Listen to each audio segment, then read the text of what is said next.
welcome to the podcast, Chris Jankulovski. It's such a pleasure to have you here. We've spoken off camera before, off the mics, and really started to dig into this, to dig into the thirst of life that you possess. We've got you on the show to talk a lot around that, a little bit about business, but really sort of the tool sets that you've picked up living the unique life that you have.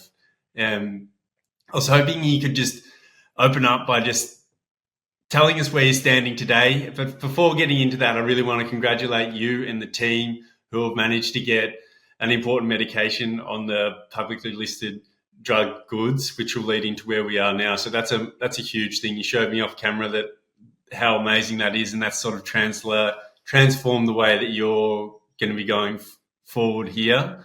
But yeah, I wanted to give a massive shout out to the work done there. That's huge. Oh, look, there's so much to say, but I wanted to bring out the medication. Can you believe this is that's not Viagra? these two blue pills. Actually, I'm due to take them right now. I call these two pills my hope amplifier because $2 billion has been invested in the creation of this medication. It puts a pause. Scientists have identified the protein signal that grows cancer. And this medication just simply cuts the protein signal so that the cancer doesn't grow. So that's what it is. It's the scissors. That's what it does. And the guy, the head scientist who was running and responsible for the $2 billion investment, I met. He won a Nobel Prize. I've never met anyone who won a Nobel Prize before. And I'm a fan of this whole solution because it's buying me time on Earth. And not only am I literally, that's it. This is my 12 o'clock. It's 12:12 right now, and my alarm goes off 12 o'clock no matter where I'm in the world, and I take this. And every time I take it, I have a little moment like this where I just say thanks. And what a gratitude. Like, how amazing. Like, I am probably never going to be earning $2 billion in my life, yet some organization called Merck Access, or Merck, a large pharmaceutical company in America, has spent 18 years developing this incredible medication. It's keeping me alive, and now, fellow Australians, I'm getting messages from people to say, wow, thanks. Like, I should have had my kidney operation, but now they want me on this medication to see and prolong or delay their operation, maybe indefinitely. And that's the same for me. Mate, it's a huge impact on that life. And like to strip it back and remind us all, whoever's listening in on our little convo here, like what was the impact of that hereditary disease and where it found you and sort of where it took you to where we are today? It's been a journey. So I'll give a little background. So Chris Jankulovski, I got diagnosed with von Hippel-Lindau syndrome, a rare hereditary condition, at the age of 19 in a brutal way. The doctors were trying to understand what's going on. This eye might appear like it's larger than this eye, but it's not larger. It's the same. It's just that the eyelid has been damaged. So from all the laser treatments and the doctors putting their thumb down, to keep my eye open, and me squeezing against it when I was younger, it just damaged the muscle, and now so one looks bigger. Anyway, but it's not bigger. So we were trying to understand, why does my right eye have angiomas at age 16, something that happens normally. They're like tumors in the eye. It happens for, 70, 80-year-olds. Why is a 16-year-old having these? We were trying to understand, my father and the doctors were trying to understand this thing, and it took them years. So it took them 3 years to finally get these new genetic tests that I got done in Melbourne, and they finally identified, they go, yep, we found out the reason for your tumors, and we know the condition that's causing this. Will come to the clinic. We want to share the news with you. So I went to the clinic, and instead of going to the hospital where I went to, where I normally go, they go, no, you need to see a specialist. He's just over there. So it's kind of like a specialist with a practice just beside the hospital. I go to this guy's office, and it's like a lawyer's office instead of a doctor's office. It looks like not like a doctor office. And he tells me straight up, he goes, all right, Chris, you've got this condition called von Hippel-Lindau syndrome. The life expectancy is 30. You're going to have a short life. I know you have not been scanned and tested. You've probably got tumors all over your major organs right now. We don't know. Some might be cancerous. This is what we know. I got nothing else to share. I mean, I was like, wait, how do you know? What do you mean I'm dead by 30? What? You don't know what? You can't. I wasn't left with any information. I wasn't given any support. I don't know. And even if I was, how can I listen after that diagnosis? I can't interpret anything anymore. What can you do when you've been told at 19, you're going to most likely have a short life? I cried for weeks, tried to explain it to my mum and dad, friends, couldn't relate to anyone. They don't have that sentence. I have. Mate, that is because I've read your book, Near Death Lessons. It's a ripper. It's around living that impactful life, and you detail that so well. That impact as a young person, what that is, a young man, figuring out things, and it seemed to be a catalyst to kick your ass into gear in a weird way. And I think this is like a thread line for your life. You take a punch to the face and mold it into something beautiful, which is an art form in itself. Looking back at that, when it set you back a little while, and then you started to, I suppose, in the book at least, you start looking at life a little bit differently, that precious time, and you start viewing things differently. Can you speak to what attitude you had prior? Do you feel like a shift in attitude towards life happened with that diagnosis? A lot. Look, there's a lot. If there's anyone listening out there who feels like they're living a life that's kind of like outside of your control, like you feel like there's always things happening to you, you feel like you can't quite get. You have ambitions, you have goals, you have desires, and you want to apply yourself fully, but for some reason you're feeling like you're missing out on life, and you're not getting the results you want. I kind of know why. I'll tell you what the biggest thing is. It's very simple. So I call it the difference between a victim mindset versus a personal power and an empowered mindset. One, when I got diagnosed, there was something very common that happened in my life. I always felt like I was missing out. When something got too hard, I would stop and back off and try something else. Anytime I got challenged, I'm done. Why bother? So I was a struggling entrepreneur for a while. And then when I had my first brain operation at 32, finally, I didn't die at 30, but at 32, I almost died with a massive tumor. That's when I looked at the sky and said, God, I've had enough of living like this. I don't want to live like this anymore. I don't know if I'm going to be in a wheelchair. I don't know if I can move anymore normally, but I choose life. I choose to take life on because I don't want to live like that. I don't care how long I've got to live, but I'm not living like that. So you got to understand that when the challenges that we have in our lives, you need to take life on. Done. Period. Your ambition, your most authentic, true, deepest desire, take it on.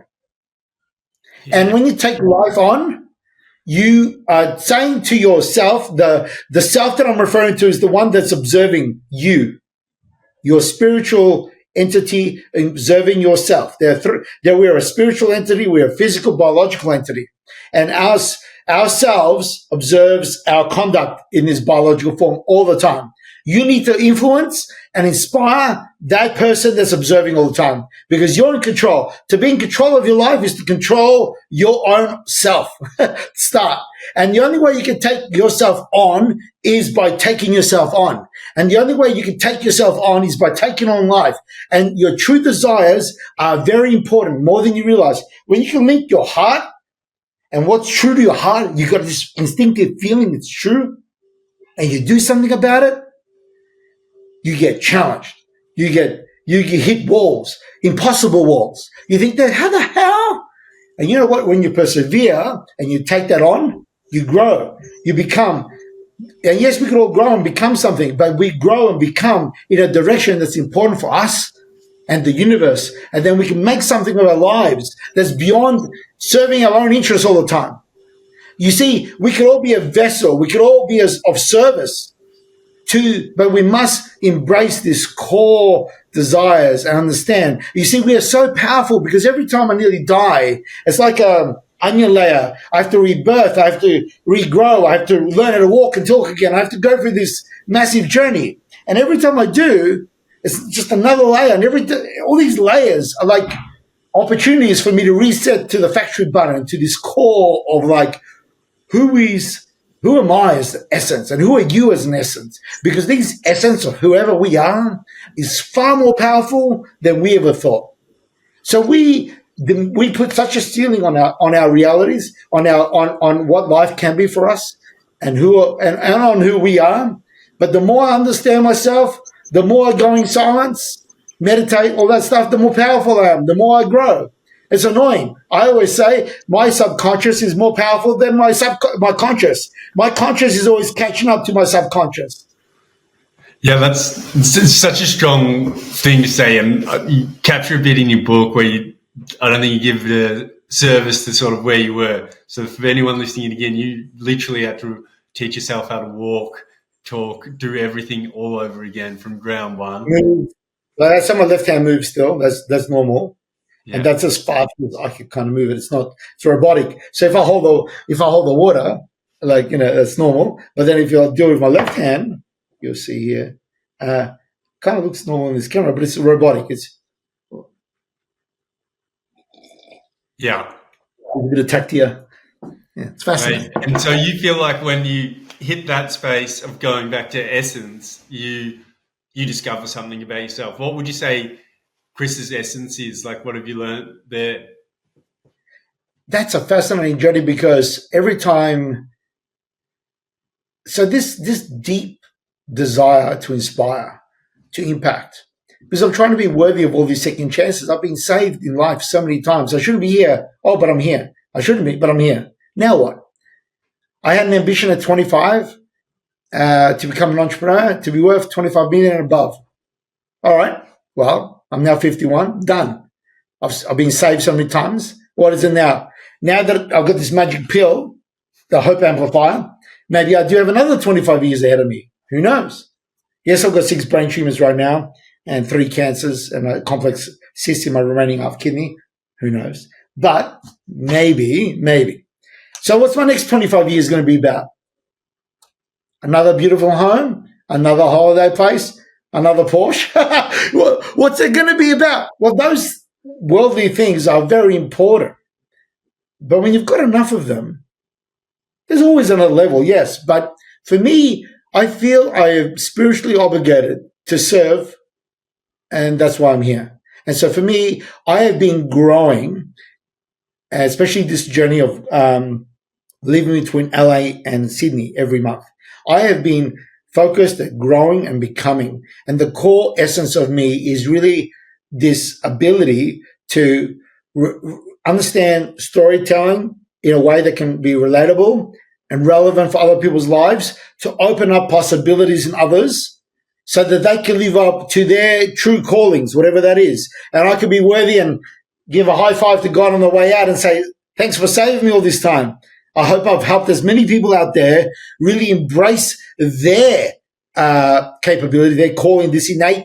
I think genetically we all have gifts in us. We all have, there's so much data in every one of ourselves. And I think if there's a way that we can tap into accessing this power, we all can contribute so much in this world.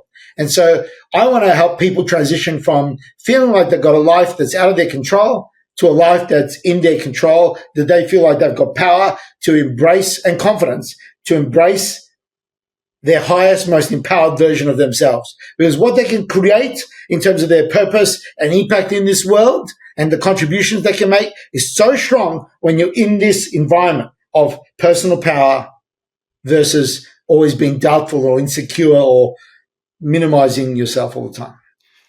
Yeah, that's a powerful message. It's nice to hear you speak on that. And like digging in on that control piece, I feel you've spoken to intuition publicly about how that feels and how that is a bit of a compass in your life. And then understanding sort of, or breaking open what control is. Do you feel like it's control as in like, I have the ability to do X, Y, or Z, and it's this path and no other. Or it's, for me, I feel like the magic happens in life when you have intention, strong intention, but also openness at the same time. I'm wondering what that looks like for you in when you say control, is it, and how you navigate that space. Yeah. So what I meant by control is I'm talking about personal control. Yeah. And surrender is a big part of that too. Sometimes that takes surrender, takes courage, a lot of courage. But what I meant by control is that I used to always have circumstances influence my behavior or my emotions, and now they don't. So that's what I meant by control. Like our emotions we're in control of, we're the ones creating them. Having the ability to be in control of yourself and your emotions is what I meant. Because I got brain tumors, 6.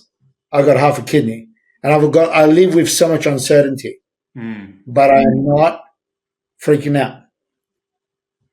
That's what I mean by control. Yeah. Because I've got a cool head, my spirit is strong, my energy, everything's strong. And what's going on around me, whether I'm making money or not, whether I'm dying or not, is irrelevant. Because the life that's happening around you should not control how you are necessarily responding to it all the time. I mean, yes, it all plays a part. The weather, like I'm wearing a jacket today, it's kind of cold. But, the internal space of that mindset, emotional well-being, your vitality needs to be in your control. Once it's in your control, then your body, including your heart and everything else, your body can become a vessel to receive intuition and read intuition. You see, when I'm always fighting for my life, intuition is loud. Go to America, save yourself, watch out for the bus. It's loud. But intuition only helps us take that first step. It's up to us to then take that first step and then the next step after that. And that requires this, as I said, we must, the biggest challenge for people to act on the intuition and roll with it, because intuition, if you act on it properly, can give you incredible timing in business, can help you really do things, in a cunning way. And so intuition is very powerful. A lot of business people use intuition, obviously, to grow their business and read it properly. But you can mess it up quite a lot very easily, because intuition is kind of like top-down energy, and then there is your thoughts and the spinning of stories. And so we all spin stories. We create meanings. We create these things. And so we need to understand what is coming from above that we feel is our truth, that resonates and we feel in our body in some way, versus things that we are making up and crafting. The more we can't discern what we're making up in terms of the reality versus what we feel is the reality, the more we can confuse our ability to read intuition. Yeah, that's a really good point and good, clear definition of what that is and how to sort of break into that intuition space. Like, what are practices that you do? Because we're like meaning machines. We're always looking for meaning, and then it's not funny, it's like really insightful to hear you say you feel it versus create it, and that clear distinction around letting that drive you. And I think you straddle a really unique space of business v spirituality. Like reading your book, you've spent some time in India, and there was a moment in there where you really, had an aha moment with a fellow who stopped you in your tracks from sort of just living, I suppose, on a hedonistic bent in a way, and said, "Hey, you can experience love like it is for you," and that seemed to like throw you into your beautiful relationship that you have now with your wife, your kids. Like,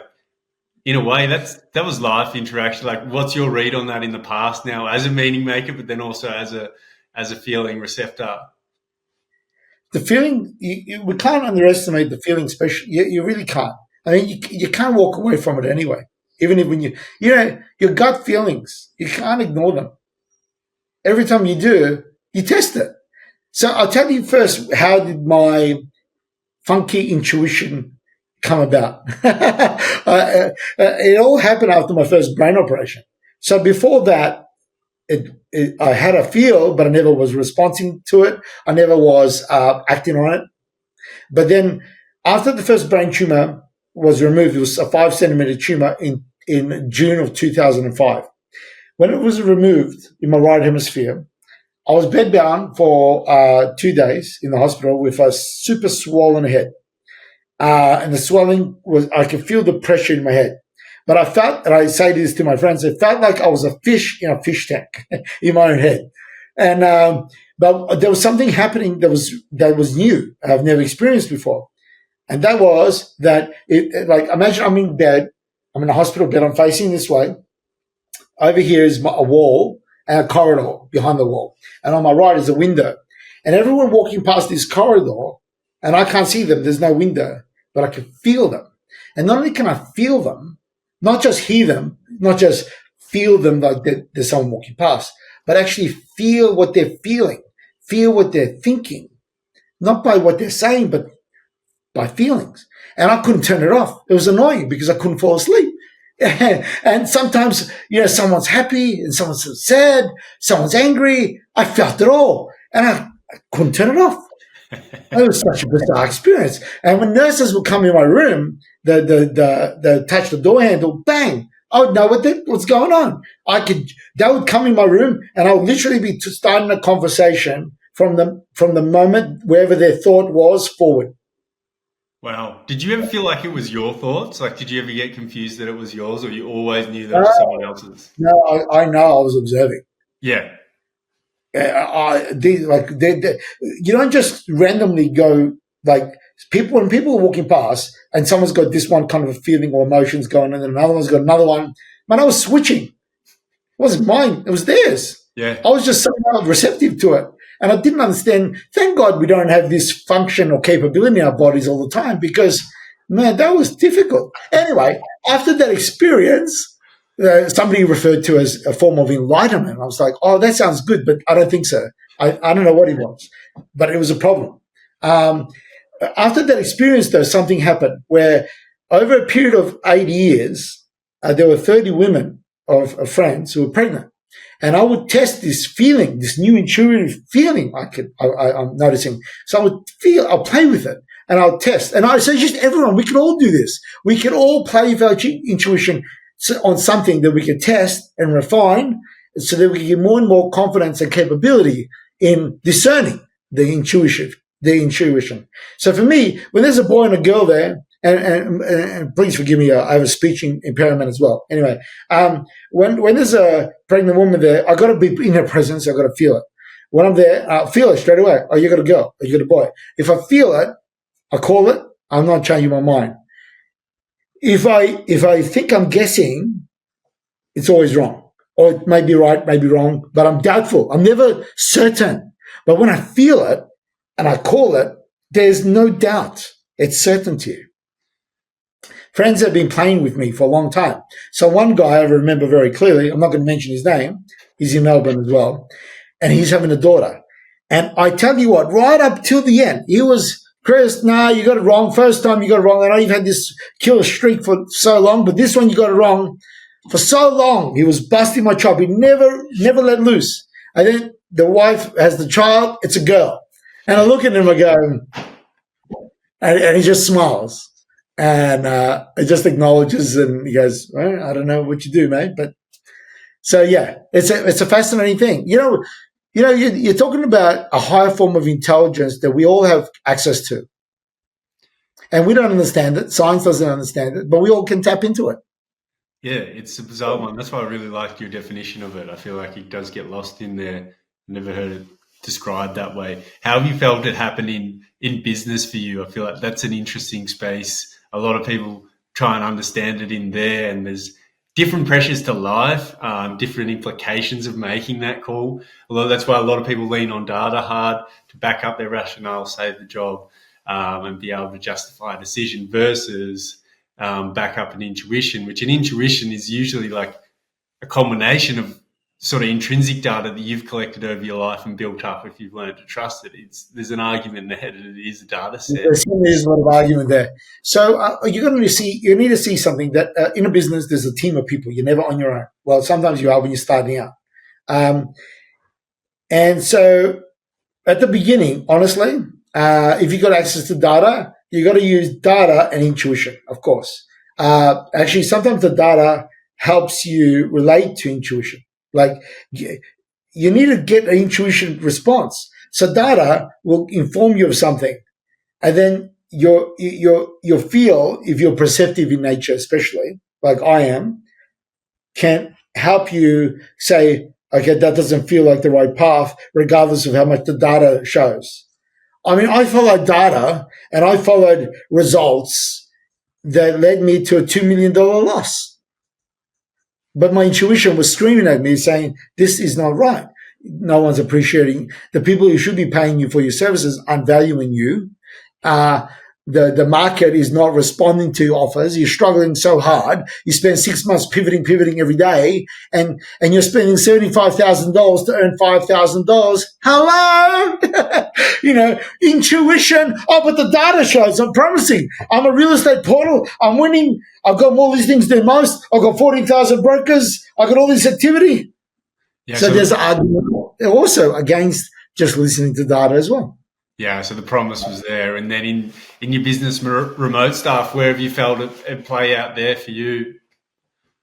So I mean, I'm a founder now. I have a CEO. I'm trying to demonstrate something in remote stuff. I'm trying to demonstrate the versatility of the Filipino talent. So remote staff for 17 years has been placing Filipinos to work professionally for employers in Australia mostly. Now I'm expanding to America. And the goal has always been for us to place a talent that's a match, because we believe if they're matched with your behavioral, cognitive needs, like we all have cognitive capability to a role. You don't want somebody super smart doing a boring job, they're going to leave you. So we try to match cognitive capabilities, behavioral tendencies. Behavior is the best indication of the future behavior as well. So past behavior can be easily measured now. So when we measure behavior through tools and cognitive capabilities, then we link it to skills and all that kind of stuff, their work experience and so forth. Then we interview them live and we get a feel for them, not AI stuff. Oh, yeah, we do use a lot of AI, of course, to accelerate operations, but we want to match as much as we can an employer intentions and needs with a staff intention and needs, because they have career goals, they have a direction they want to go, and we're trying to create this parallel journey between these two individuals called humans that are coming together to work for a company that has a common purpose and a common goal.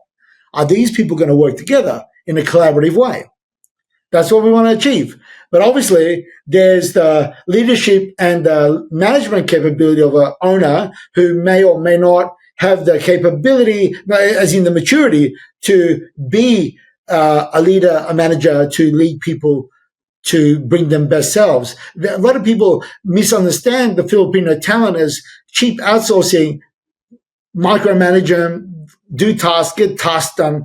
Tasks are for freelancing. You want tasks done? Go to find yourself a freelancer. Get a project done. Get the task done. Don't find remote employees to be on your team to get tasks done.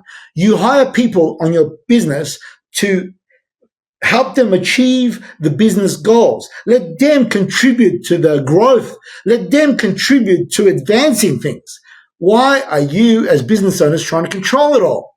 You think you can do better? Yes, you can. You probably can. But your job as owners and leaders is to manage and grow people. Let them grow the business. It's them who are there in the operations all the time. They're the ones growing the business. You're the founders, owners, and this is an asset that you're building. You're promising the market something, and you want to deliver on that promise through your people. So my job is to provide people to these businesses.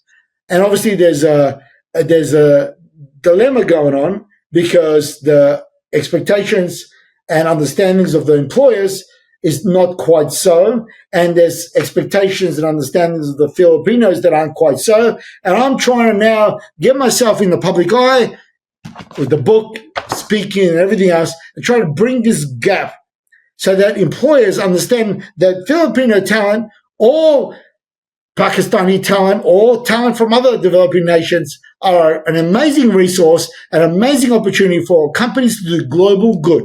Because we can transform lives. We don't just transform our businesses, but we can transform the lives of these people overseas. And it's great to be able to do, not just our local talent. But the offshore talent, the biggest advantage for businesses with offshore talent is to advance the innovation and the ability to deliver an incredible service to our clients by our local staff. So our local staff have a chance to grow and accelerate their capabilities that they can deliver for our clients. Offshore talent is to support them. Now, if we don't have any staff, offshore talent should be supporting you to do that and then build a structure. So I'm using my intuition right now in this space to re-architect this whole massive industry that's exploded post-COVID. See, now the offshore outsourcing industry is a $270 billion industry. And every other day that somebody's starting a version of this business because it's such an easy way to enter this business. But they're starting something because it's easy to just pretend you're doing a service. Oh, I'm screening people. Oh, I'm hiring people for you. Oh, I'm managing the payroll and everything else. But do they really understand the culture? Do they really understand how to manage retentions, placements? People challenges in business is one of the toughest things to do. And to solve that for your own business is hard enough, let alone to count on a company that's external that you're outsourcing it to go, oh, well, you find me some talent, and they're just going to handball you some, and good luck. There's a better way to do it. So I'm using my intuition to improve our odds of getting results for our clients and staff combined. Because when we can marry these relationships together, we both achieve productivity, because that's the lifeblood of all business. Productivity directly results to earnings eventually. Then everyone wins. Yeah, well described. Sounds like you're on a track there to I suppose educate the market around that and diving in on how that looks. In terms of remote stuff, how does that work in terms of bumping into an existing company structure? They're still obviously working for remote staff, or how does that work? It's kind of contracted out, or they work within? This is the staff member in the Philippines. So we're a Filipino company. So because we're a Philippine company, an Australian company, and an American company, the staff are hired by us. You wouldn't be able to hire them properly because you don't have a physical presence in the Philippines. So we take care of that. But they are contracted to work directly with you. So you and the staff are working together. You two are teams. And we are in the background supporting this person, because when this person in the Philippines has an issue with you or somebody, they don't run to you to tell you their problems. they go to their fellow colleagues, another Filipino, to talk about it. Oh, my employer's screaming at me, or whatever it is. I don't know. They talk to Tagalog, whatever it is. They're colleagues. They relate to each other. We are these Westerners, foreign international employers. They would never open up to us, no matter what. So that's one way we help build confidence in this person, so that we are protecting the investments of our clients that they make in these individuals. We're involved in the background a lot. So the clients directly work with the staff, they manage them, train them, direct them on what to want to do, and the outcomes and the standards of those outcomes. But we support the clients to understand how to work with the culture. We support the staff to understand how to work with the foreign employer, and how to balance it out so that remote relationships can last decades. And we want to, because we've been around since 2007, we're one of the few agencies that have got experiences in building remote teams and making them last for decades. Yeah, long term. And it speaks to a moment in time you really hit and stuck around for that moment in time, the COVID. And diving into what's next, you've spoken a little bit about that, but where do you see that next bit of energy going outside of remote stuff? What are you focusing on with that thirst for life that you possess? Look, I've got a lot of perspectives and insights that I want to share through. I'm going to be creating a YouTube channel, and I want to create worksheets. I want to guide people to transition to personal power or remain in personal power, and to provide them perspectives that are unique. Because honestly, some of the perspectives I have, they're unique, because how many times do you come across an individual that's been shattered, broken, time and time again, decades apart, rebuilt time and time again? Those experiences of losing money, making money, nearly dying, getting back on your feet, you get changed, you evolve, you grow. And I think that's a human thirst in all of us, this quest of presence, of extracting as much joy and fulfillment as we can from our time here on earth, and being able to serve and contribute and make an impact here. See, when I was diagnosed at 19, I didn't know why it still mattered for me to have some sense of purpose and meaning in my life. What's the point? I'm dead at 30. But around 25, I realized I feared this idea that I'm going to be living my whole life and then dying at 30, and no one would even know that I was even born at all. That scared the crap out of me. I think all of us don't want us to be alive and be gone for a whole lifetime here of 80 years, whatever it is, and no one even noticed we were gone.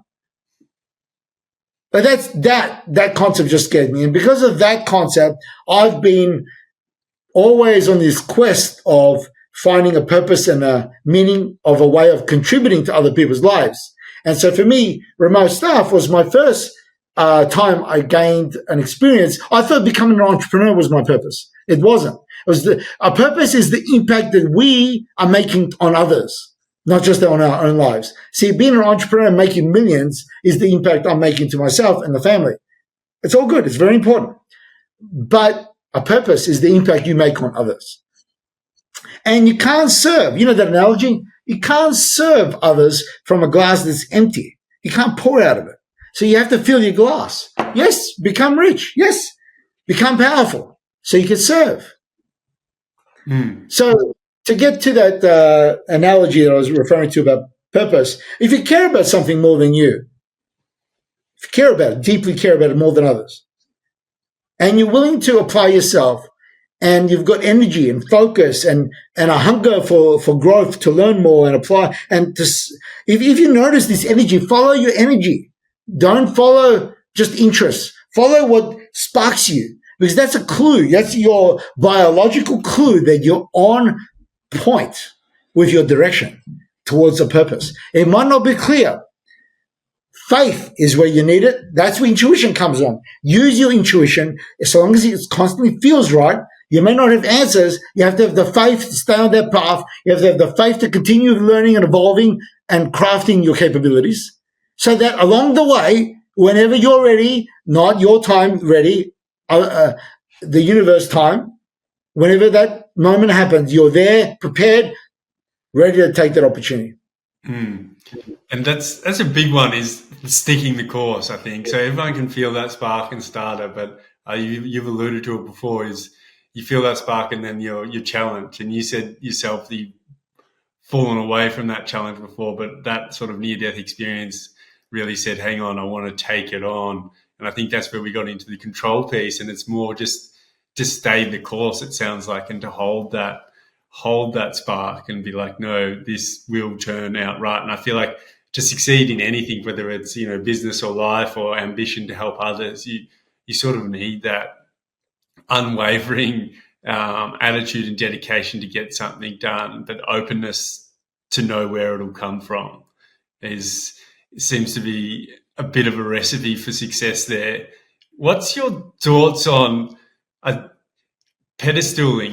You've spoken and went to a lot of gurus in India, but then you've also worked here in Oz. Like, what do you feel like in this space, humans, even with technology now, humans just have a tendency to be like, this is a godlike figure, or this is this. But what's your take on that? Because I think it's a dangerous space, but it's also people turn to that and look for that for an answer. But it seems like you're pushing more for an answer within, which I think is a healthy space to sit. So how do you feel that wrestling, especially going into maybe starting a YouTube channel? I think a lot of people look to you like that. And how do you either shake that or embrace that? What's your perspective there?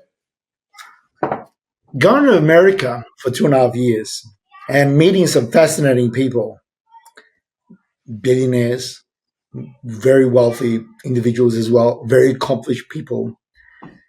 I learned very beautiful people, whatever it is. You have to understand all these other people that's out there on social media or YouTubes or whatever around us, influence us, shaping us. You got to understand, they're human. They're going to die like you. They go to the toilet and never poo like you. You need to equalize. Never put anyone on a pedestal. If you're going to put anyone on a pedestal, put yourself on a pedestal when you yourself have convinced yourself that you're worthy of being put on a pedestal. You're worthy because you are applying yourself. You say what you're going to do and you do it. And you do that time and time again, decades apart. Be proud of yourself. Hell yeah. So every time you find yourself, look at them and look at me. No need to make that comparison. We've all gone on a journey. We've all paid a price.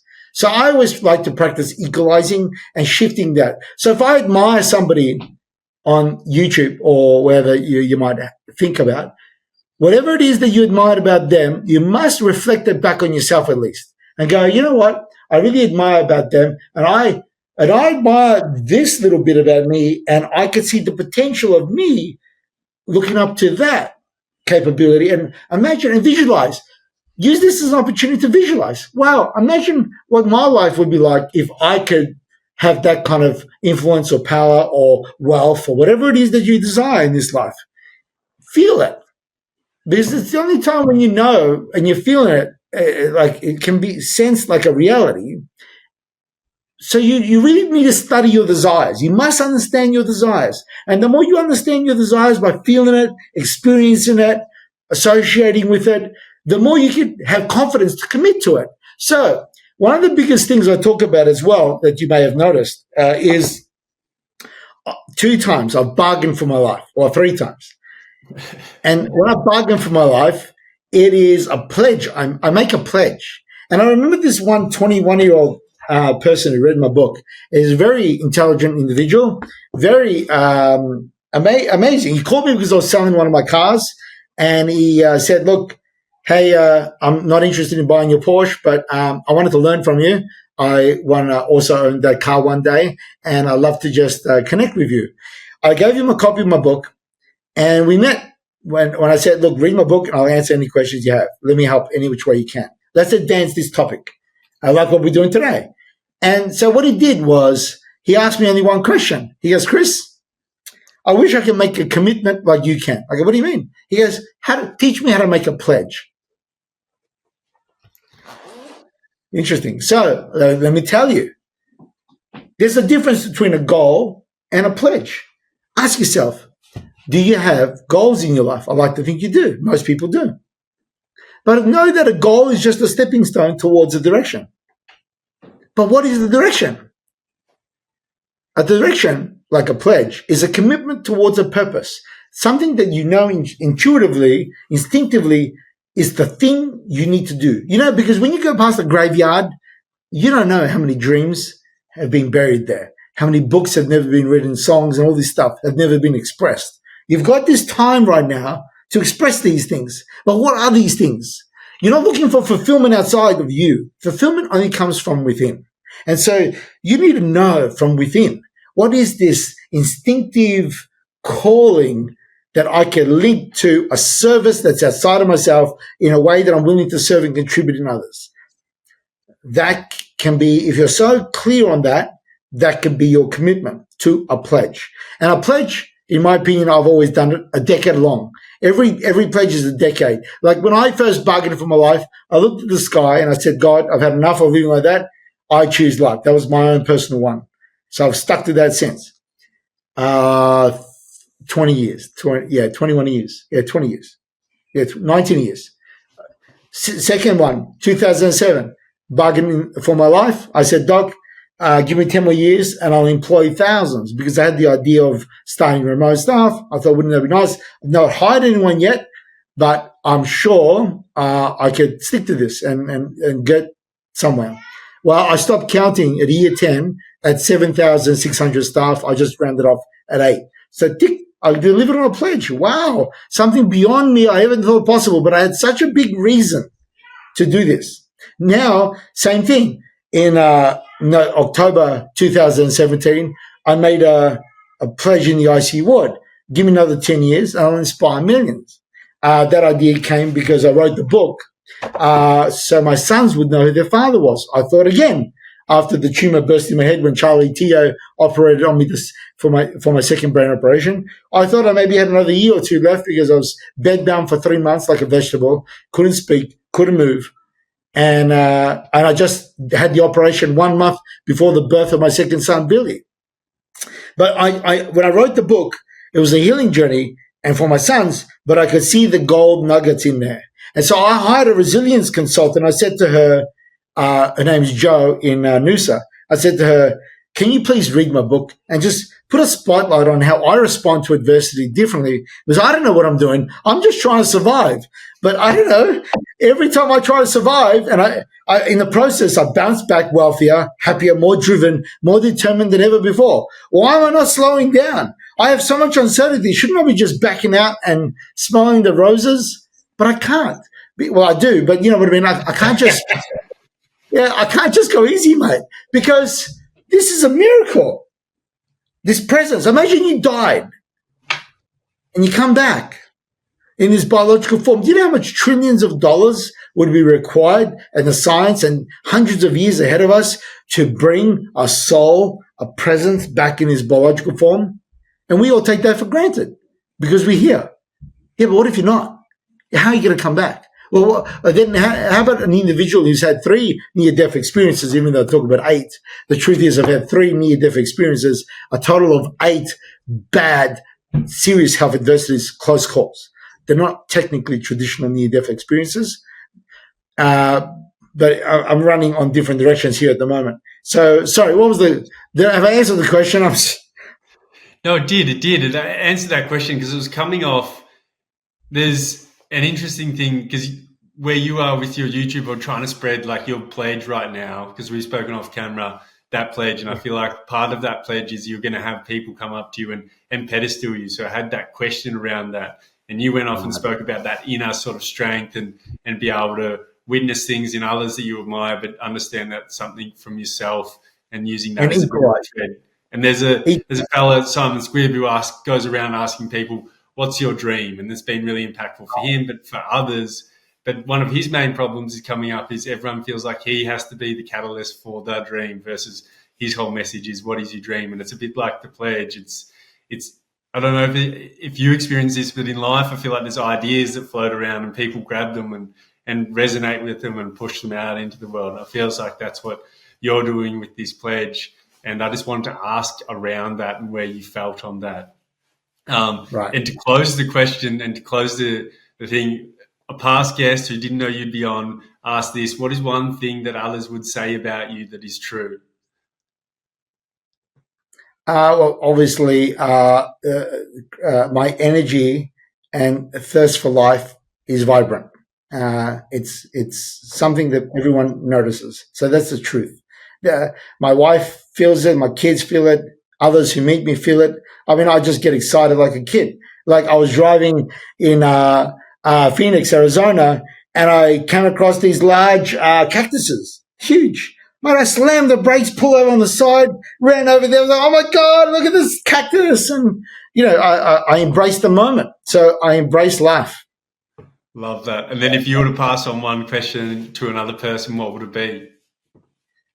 I would say, what would be the ultimate gift your life can represent to others? Beautiful. Chris Jankulovski. Oh my God, I had that practice. It has been an absolute pleasure.